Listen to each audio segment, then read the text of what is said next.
You know the feeling. It comes in quiet moments. Perhaps when you are alone at night, replaying your day. Perhaps when you see someone else achieve something you have whispered to yourself about for years. Perhaps it comes when you look in the mirror and realize the face looking back has not changed, but the light behind it has dimmed just a little. It is the feeling of being stuck, not physically, not in the obvious ways, but in the deeper, more corrosive sense. You are at the same level you were last year and the year before. The circumstances around you may have shifted slightly, but the fundamental equation of your life remains unchanged.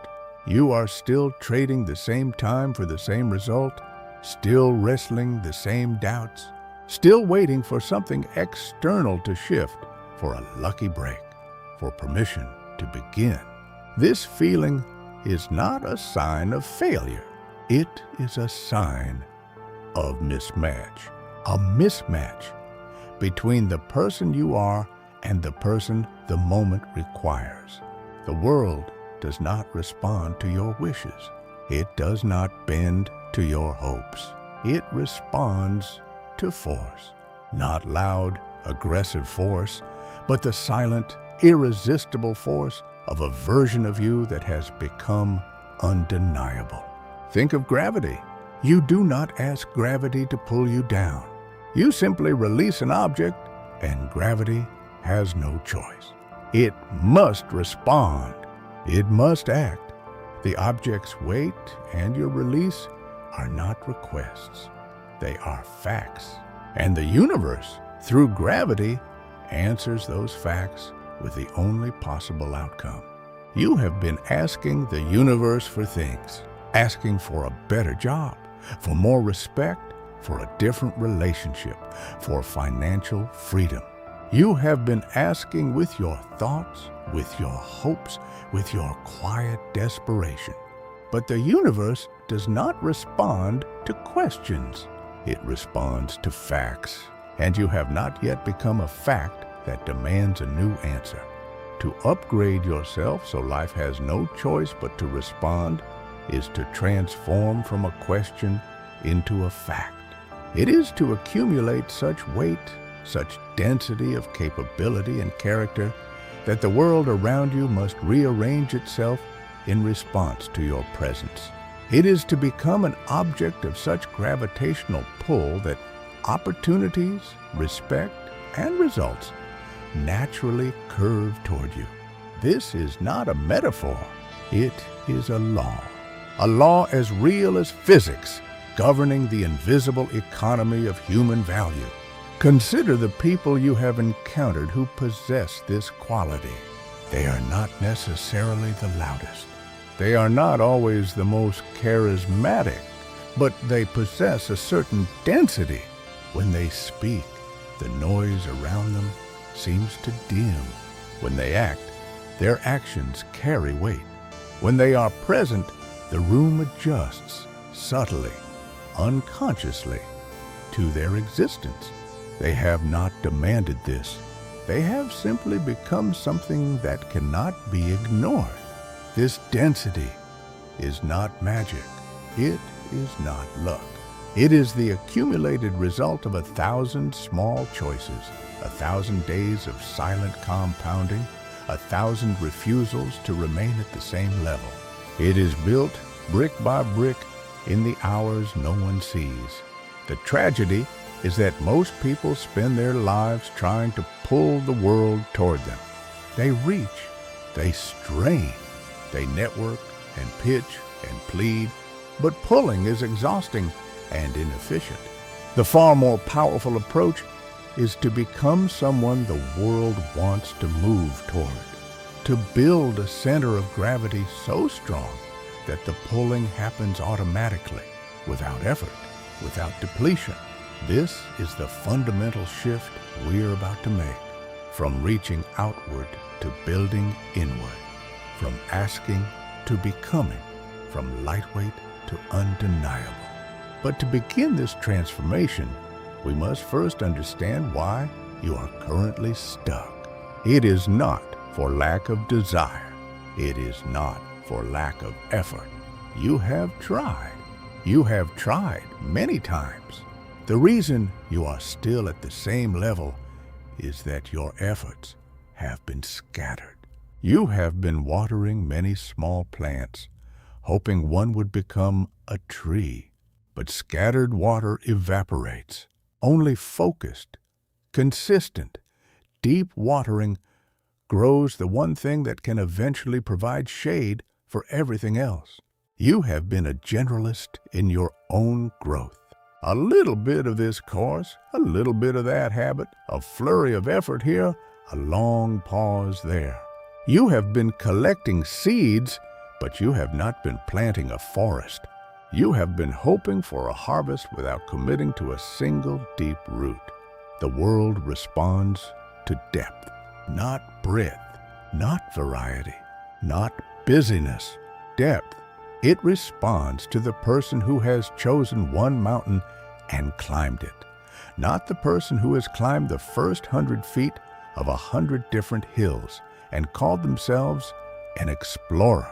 This is your first realization. The most powerful upgrade you can make is not adding another skill, another hobby, another goal. It is subtracting until only the essential remains.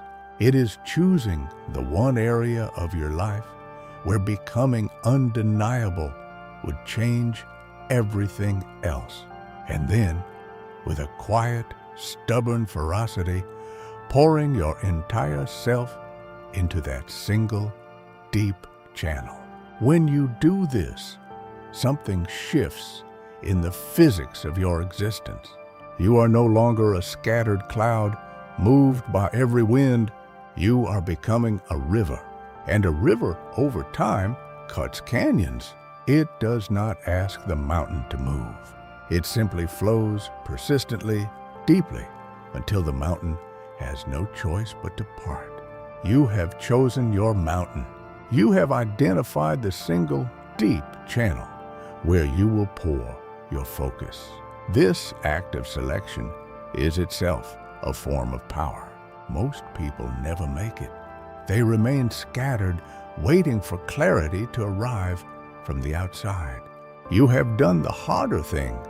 You have chosen from the inside. Now, we must talk about the nature of the work ahead, because the path from scattered to dense, from lightweight to undeniable, is not a straight line. It is a spiral. You will pass the same challenges again and again, each time at a higher level.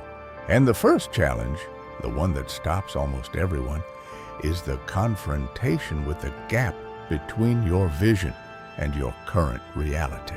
When you commit to becoming undeniable in one area, you will immediately become aware of how far you are from that goal. This awareness is painful. It is the gap between where you stand and where you intend to be. Your mind, which has been comforted by the vagueness of your hopes, will suddenly be confronted with the sharp, uncomfortable clarity of your current limitations. This is the moment of maximum danger. This is where most people retreat. They look at the gap, feel the discomfort, and decide that perhaps they were aiming too high. They lower their sights. They return to the comfort of scattered mediocrity. They tell themselves they are being realistic. But realism is not the issue. The issue is that they have mistaken the gap for a failure, when in fact, it is the essential fuel. The gap between where you are and where you want to be is not a problem to be solved. It is the engine of your entire transformation. It is the tension that, if you can tolerate it, will pull you forward every single day. The discomfort you feel is not a signal to stop. It is a signal that you are finally, truly in the game. Think of it like a rubber band. A rubber band is useless when it is slack. Its power, its potential energy, exists only when it is stretched. The further it is stretched, the more energy it stores. You are that rubber band. The gap is your stretch, and the tension you feel is the stored energy of your becoming. The question is not whether the gap exists. It always will. The question is whether you can learn to live inside the stretch without snapping. Whether you can wake up every day, feel the distance between your current self and your future self, and instead of being paralyzed by it, be propelled by it. This requires a fundamental shift in how you relate to time. Most people live in a state of future dependency. They believe that satisfaction, peace, and self-worth are located somewhere ahead of them, on the other side of the gap. I will feel good enough when I close the gap. This belief makes the present moment a prison, a waiting room, a place of lack. It drains the very energy needed for the journey. The alternative is to practice present investment, to understand that the value is not in closing the gap, but in the daily act of narrowing it. To find satisfaction not in the arrival, but in the quality of your effort today. To recognize that the person you are becoming is built not by the final achievement, but by the millions of small, faithful actions that precede it. This is not easy. The mind will fight it. The mind wants the reward now. It wants the confirmation, the respect, the result. It will whisper, "What if you do all this work and nothing changes?" This whisper is the voice of the old self, the scattered self, the lightweight self. It is terrified of becoming dense, because density requires death, the death of the person you have been. You must learn to recognize this voice and respond not with argument, but with action. You do not need to convince your fear. You only need to move while it speaks. The fear will not disappear. It will walk beside you for the entire journey. But over time, its voice will become background noise, faded by the rhythm of your steady, persistent effort. Now, we must move from the internal to the external, because while the inner work is essential, it is not sufficient. The world does not respond to your intentions. It responds to your output, and output requires a system. Think of a blacksmith. The blacksmith does not simply hope the metal will bend. He builds a forge, heats the metal to a precise temperature, places it on an anvil, and strikes it with a hammer in a specific rhythm. The result is not a matter of hope. It is a matter of process. You must build your own forge, your own system for applying consistent, intelligent pressure to your chosen area of growth. This system has three essential components. The first component is the ritual, a non-negotiable daily appointment with your development. Not when you feel like it, not when you have time, but at the same time, in the same place, doing the same core activity. This ritual removes the burden of decision.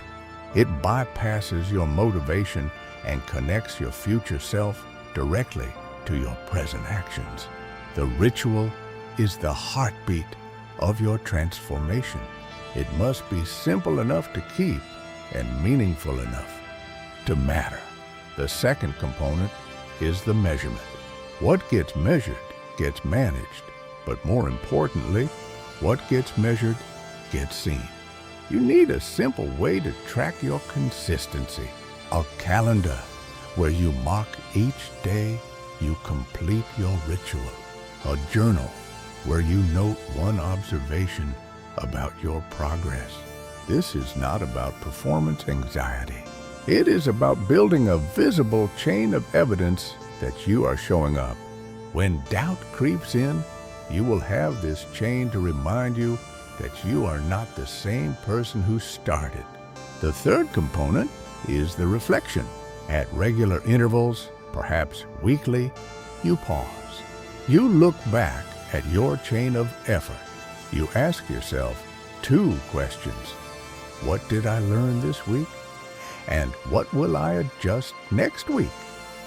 This closes the loop between action and improvement. It ensures you are not just repeating, but evolving. It turns mindless repetition into mindful practice. These 3 elements, ritual, measurement, reflection, form your personal growth engine. They are the forge, the anvil, and the hammer. They are what transform the raw ore of your intention into the tempered steel of undeniable capability.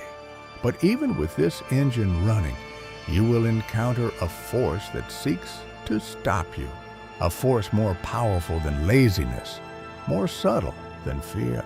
It is the force of the plateau. The plateau arrives without announcement. You have been consistent. Your ritual is solid. Your chain of marked days is growing. But the progress you once felt, the early rush of improvement, has slowed. You are doing the work, but the results feel invisible.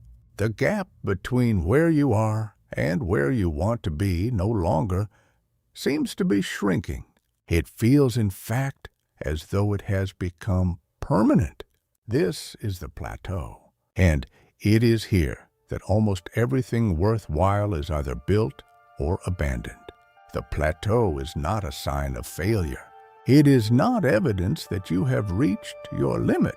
It is a sign that you have moved beyond the surface layer of your growth and are now working on the deeper strata. The early gains were the low-hanging fruit. They were the easy improvements that came from simply showing up. Now you are in the real work, the work that builds not just skill, but character, the work that separates those who merely try from those who become. Consider the stonecutter.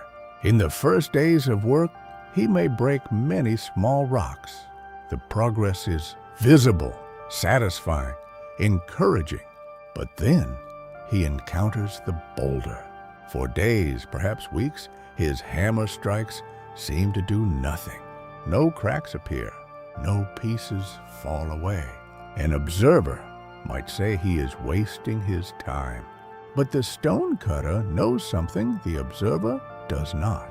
He knows that each strike, though invisible on the surface, is sending shock waves deep into the stone.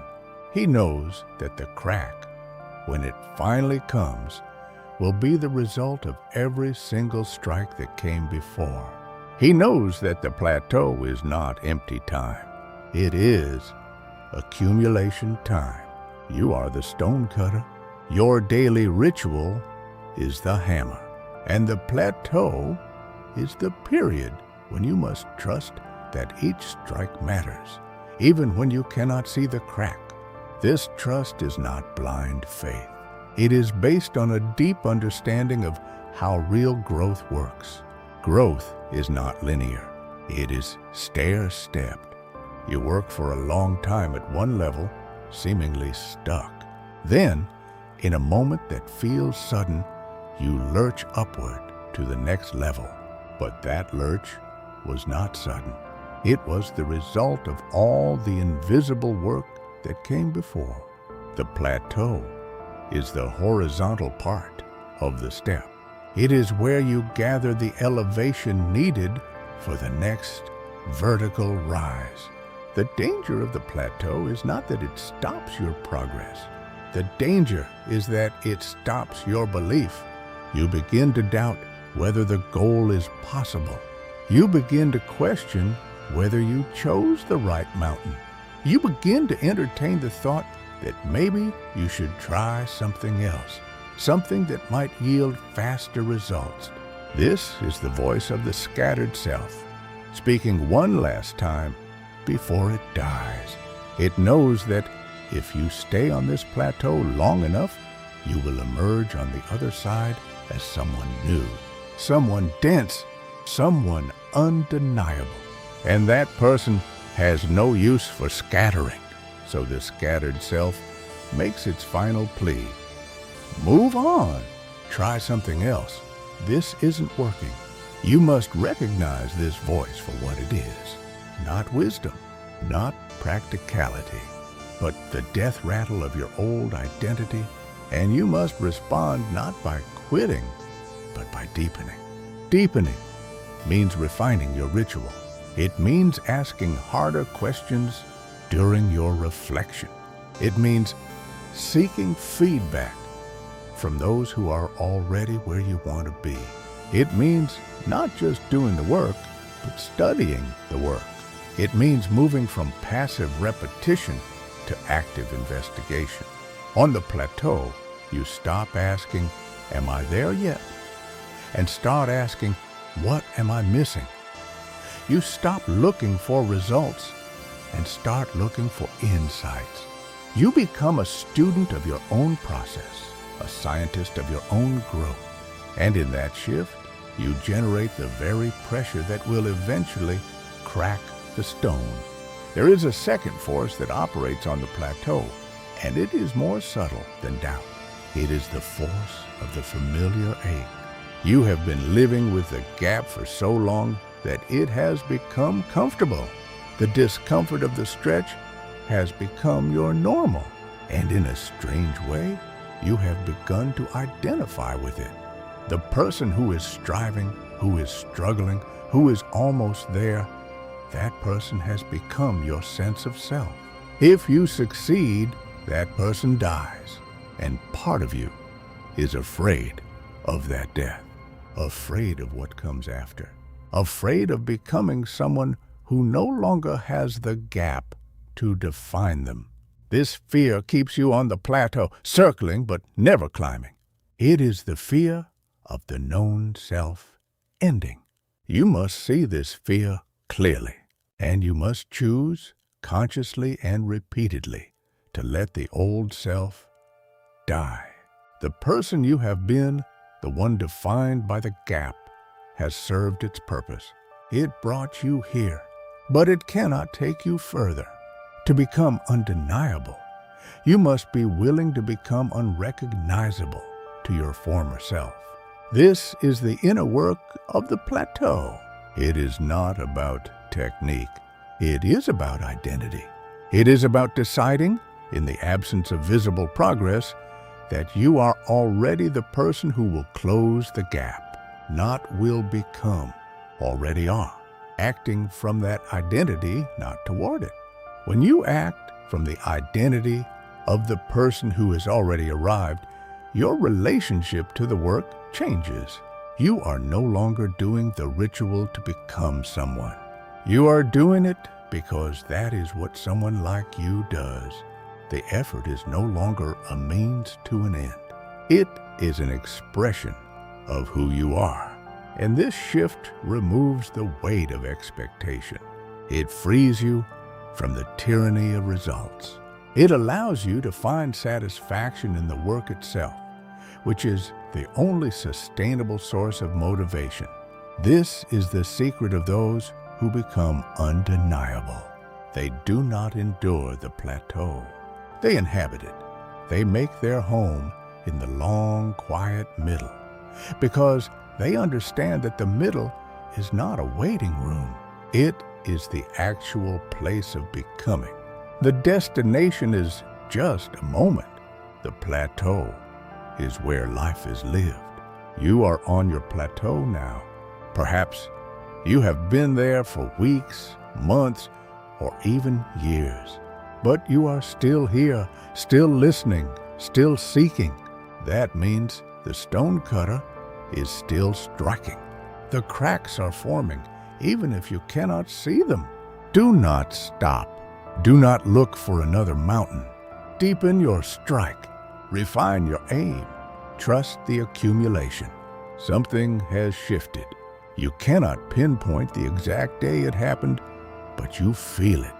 The internal weight you have been building, the density, the quiet accumulation of faithful days, it has begun to radiate outward. People respond to you differently, not with grand gestures, but with subtle, undeniable shifts. A colleague asks for your opinion on something outside your stated role. A friend mentions they've noticed how calm you seem lately. An opportunity appears, seemingly from nowhere, that aligns perfectly with the direction you have been quietly moving. These are not coincidences. They are the external response to your internal upgrade. The world is beginning to notice the gravity you have built. This is the moment many people have unknowingly feared. They have done the hard work of the plateau, survived the death of their old identity, and emerged on the other side. And now, the very thing they asked for is arriving. But instead of pure celebration, they feel something unexpected. Discomfort. The attention feels unearned, even though you earned it in the dark. The opportunities feel too big, even though you spent months becoming someone who could handle them. The respect feels like a spotlight, and part of you wants to step back into the shadows where it was safe. This discomfort has a name. It is called the weight of visibility, and it is the final test before you fully inhabit your new level. Think of it this way. For months, you have been building a muscle in private. You have been lifting the weight of your daily ritual, your focused effort, your quiet discipline. The muscle grew, but you were the only one who could feel it.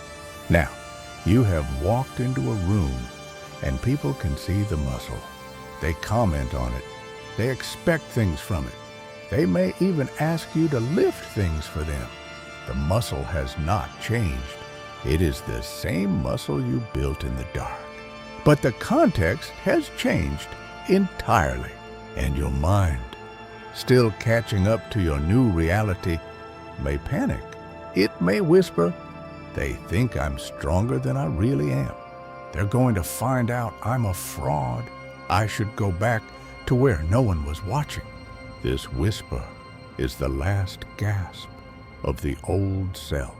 It is the voice that preferred the safety of invisibility to the exposure of being seen, and you must recognize it for what it is, not truth, but fear, dressed in the clothing of modesty. You are not a fraud. You built this. Every strike on the stone, every day you showed up when no one was watching, every time you chose the ritual over the distraction. That was real. That was the work. The attention you are now receiving is not a gift. It is a confirmation. It is the world's belated acknowledgement of what has already been true about you for some time. Your task now is to learn to receive without shrinking. This is harder than it sounds. For many, receiving feels vulnerable. It feels like being in debt. It triggers an impulse to deflect, to downplay, to immediately give back. Someone pays you a compliment and you rush to explain why it's not deserved. Someone offers an opportunity and you list all the reasons you might not be ready. This is not humility. It is a form of self-protection that keeps you small. True receiving is an act of grace. It is simply saying, "Thank you. I appreciate that." It is letting the acknowledgement land without deflecting, without explaining, without diminishing. It is recognizing that by receiving fully, you are honoring not just yourself, but the work you did and the person who did it. You are also giving the other person the gift of your genuine acceptance. There is a second challenge that arrives with external response: the temptation to chase the response itself. When you feel the first rush of attention, opportunity, or respect, it is intoxicating. Your brain starved of external validation during the long plateau, may become addicted to it. You may start to orient your actions not toward your own deepening, but toward the applause. You may begin to ask, what will get me more attention, instead of what continues the work? This is a subtle but deadly pivot. It returns you to a state of dependency, but now the dependency is on the world's reaction rather than on your own scattered desires. You are still not free. You are still a puppet, but the strings are now pulled by the approval of others. The antidote is to maintain your internal compass. The ritual that got you here must continue, not because it still yields external results, but because it is the anchor of your identity. The daily practice, the measurement, the reflection. These are not stepping stones you leave behind. They are the permanent architecture of your becoming. You are no longer building to get somewhere. You are building because that is who you are. The external response is a welcome byproduct, but it is not the goal. The goal is the person you continue to become. This brings us to the most important question of this new phase. What do you do with the opportunities that now come your way? Not all opportunities are equal. Not all attention is beneficial. The world, having noticed your gravity, will now test you. It will offer you paths that look like success, but lead away from your center. It will present choices that seem urgent, but pull you from the deep work that made you valuable in the first place. You must develop a filter, a way of discerning which opportunities are aligned and which are distractions. This filter is not complicated, but it requires honesty. Before accepting any new demand on your time and energy, ask 2 questions. First, does this allow me to continue the work that made me valuable? If an opportunity requires you to abandon the daily ritual, the deep practice, the core of your growth, it is not an opportunity. It is a trap disguised as advancement. No amount of external reward is worth the loss of your internal engine.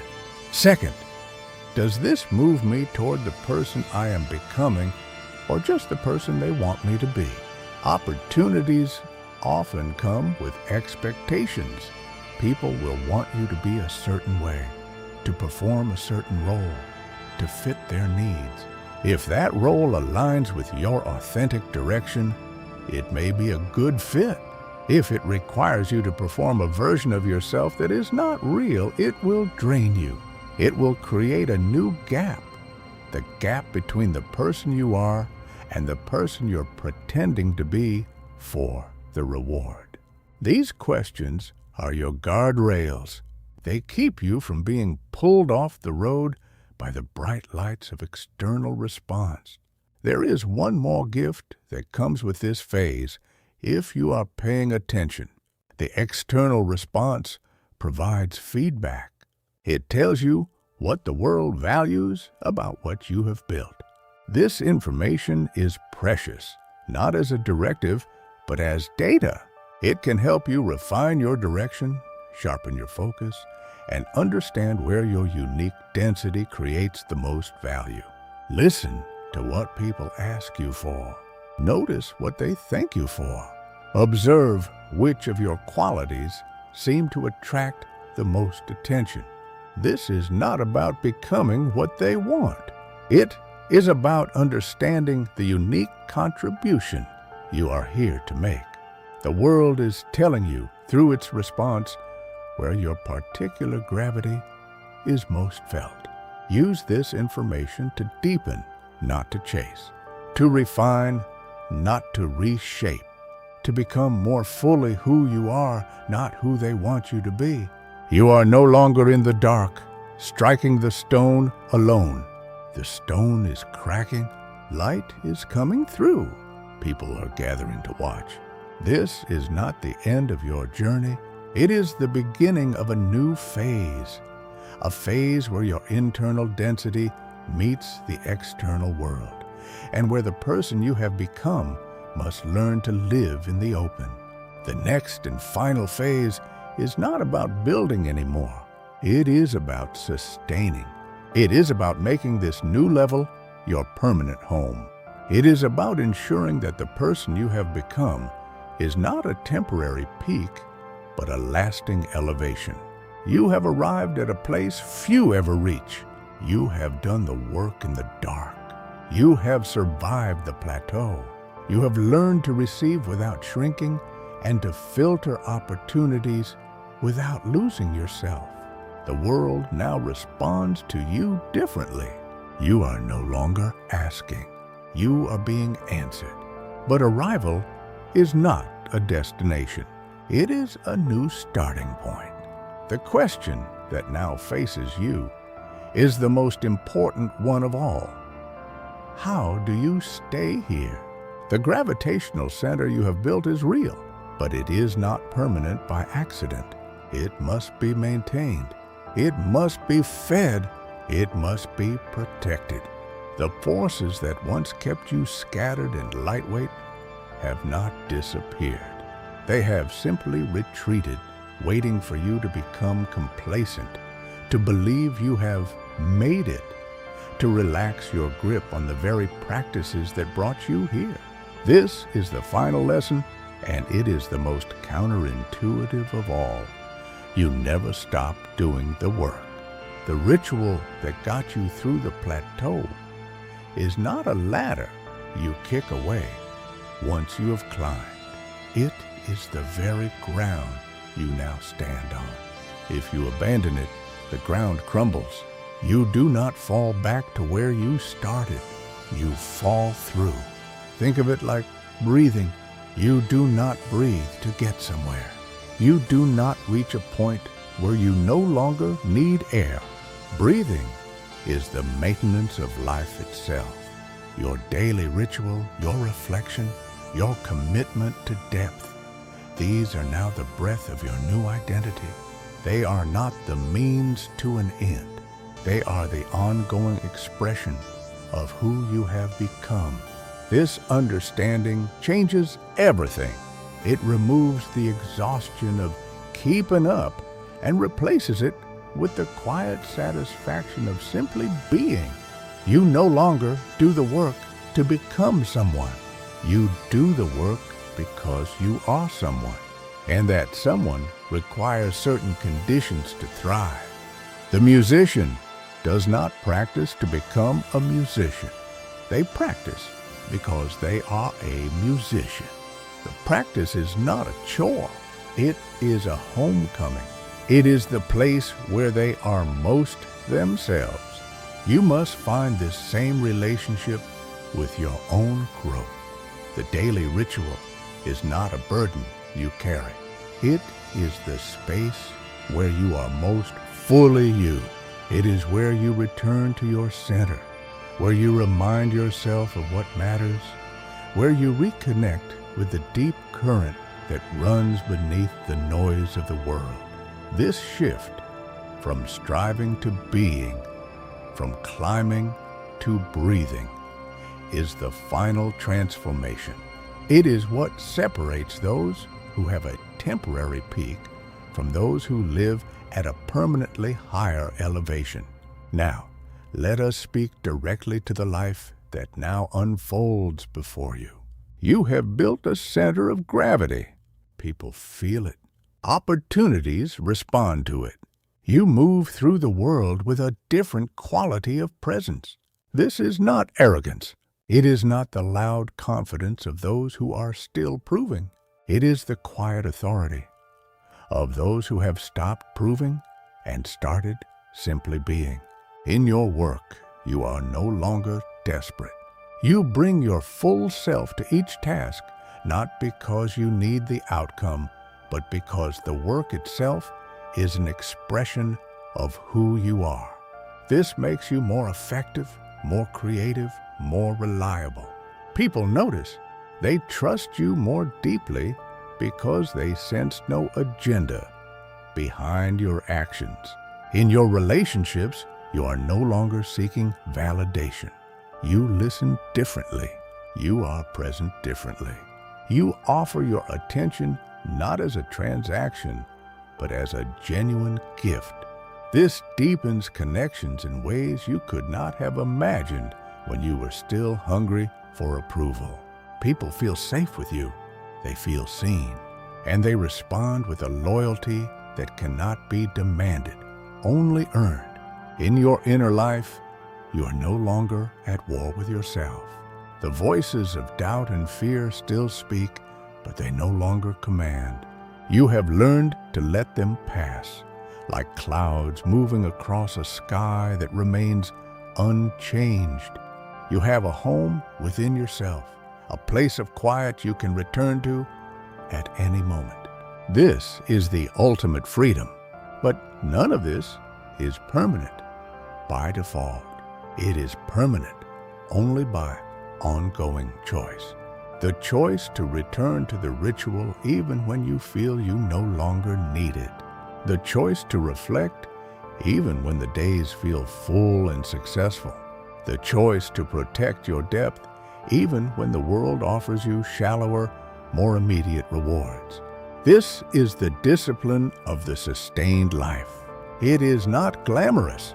It is not celebrated, but it is the difference between those who shine briefly and those who become a lasting light.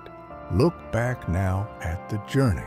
Remember the person who started stuck at the same level, feeling the quiet ache of unfulfilled potential. Remember the choice to focus, to pick one mountain and stop scattering. Remember the long plateau, the days of invisible labor, the strikes of the hammer when no crack appeared.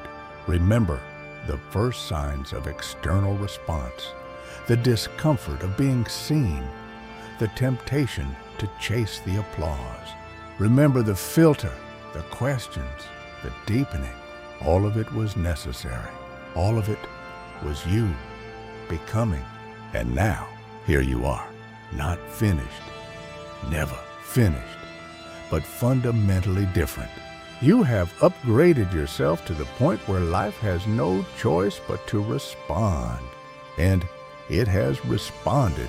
It will continue to respond, not because you demand it, but because you have become someone who naturally attracts a different order of reality. The work continues, but it is no longer work in the old sense. It is simply the rhythm of your life, the deep current that runs beneath everything you do, the quiet gravity that shapes the space around you. You are no longer asking the world to change for you. You have become the change the world must answer to.